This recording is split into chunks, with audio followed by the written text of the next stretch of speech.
नमस्कार. आज आपण बोलणार आहोत भारतीय संविधानातल्या एका सगळ्यात महत्त्वाच्या कलमाबद्दल. एक असं कलम जे आपल्या मूलभूत हक्कांसाठी एका ढालीसारखं काम करतं आणि त्यांना सर्वोच्च स्थान देतं. चला तर मग बघूया हा रक्षक नक्की आहे तरी काय. तर मग एक साधा प्रश्न, जास्त शक्तिशाली काय आहे? संसदेने बनवलेला एखादा कायदा की एका सामान्य नागरिकाचे मूलभूत हक्क? जेव्हा हे दोघे एकमेकांसमोर येतात तेव्हा नक्की कोण जिंकतं? चला याच प्रश्नाचं उत्तर आज शोधूया.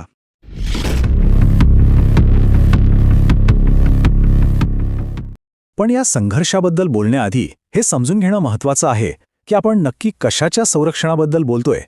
हे आहेत आपले मूलभूत अधिकार, म्हणजे संविधानाने प्रत्येक नागरिकाला दिलेलं एक खूप महत्त्वाचं वचन.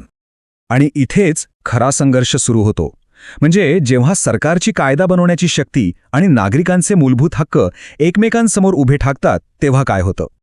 तुम्हाला माहितीये, आपल्या संविधान निर्मात्यांनी याचा आधीच विचार केला होता.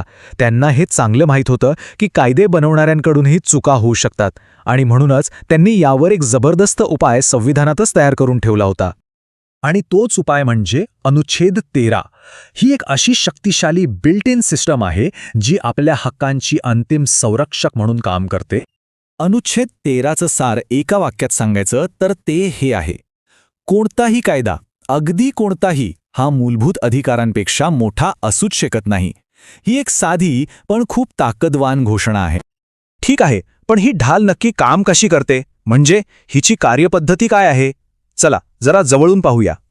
तर अनुच्छेद 13 न्यायालयांना एक जबरदस्त ताकद देतो. ती म्हणजे कोणत्याही कायद्याला अवैध किंवा वॉइड ठरवण्याची. आता वॉइड म्हणजे काय? सोप्या भाषेत सांगायचं तर तो कायदा जणू काही अस्तित्वातच नव्हता असं मानलं जातं. म्हणजे अगदी सुरुवातीपासूनच तो रद्दबातल ठरतो. ही प्रक्रिया अगदी सोपी आहे. बघा, समजा एखादा कायदा मूलभूत हक्कांच्या विरोधात गेला तर न्यायालय त्या कायद्याची तपासणी करतं आणि जर तो खरंच विरोधात असेल तर त्याला सरळ अवैध घोषित केलं जातं. याच प्रक्रियेला आपण न्यायिक पुनरावलोकन किंवा ज्युडिशियल रिव्ह्यू म्हणतो.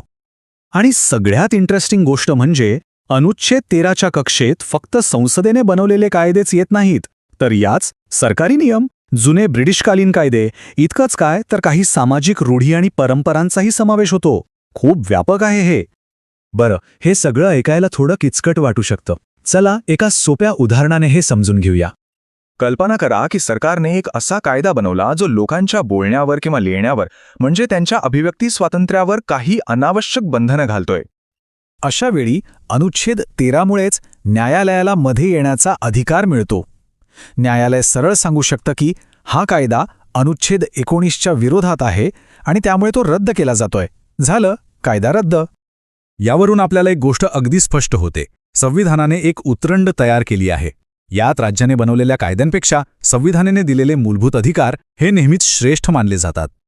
हा तक्ता बघा, यात संपूर्ण व्यवस्था किती छान मांडली आहे. सर्वोच्च स्थानी आहेत आपले मूलभूत अधिकार. कायदे नेहमी त्यांच्याशी सुसंगत असले पाहिजेत.